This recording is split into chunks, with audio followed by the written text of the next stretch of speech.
Harrow hurried down the narrow path between colorful caravans.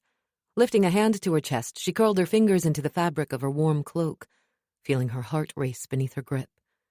She forced herself to maintain a walking pace when what she really wanted to do was run.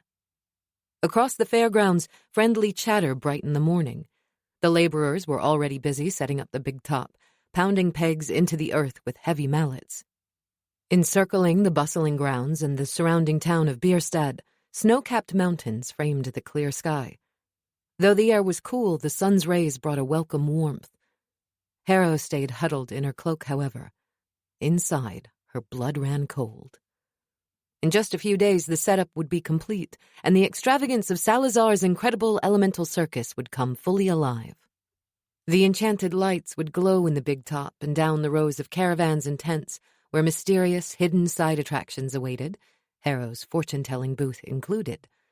The humans would come in droves to gape and indulge, and Salazar would ensure he wrung them dry of every coin they could spare. As soon as Harrow saw her destination ahead, she quickened her pace. Outside a red and blue caravan, a woman with midnight skin and long braids reclined in a chair in the sun, a peaceful smile on her face. She heard Harrow's approach before she had a chance to announce herself, and her amber eyes popped open. "Morning, Harrow," she called, stretching her arms wide. They were toned with muscle from years of training. The amazing Malika had worked harder than anyone to earn her place as the star acrobat of their show. "How nice is this sunshine? I was beginning to think it was always cold in the north, but—" She broke off, and her smile faded. "What's wrong?"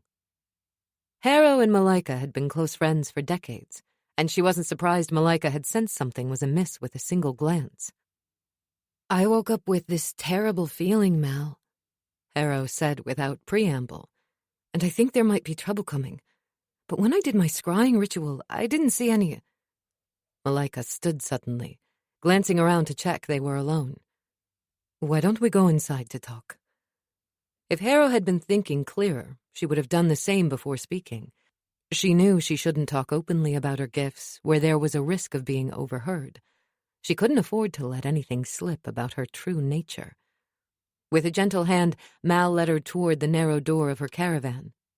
Inside, there was a bed at the far end with curtains, a tiny wood stove and counter, and a wardrobe stuffed full of sparkling costumes. They took a seat at the small table opposite the stove.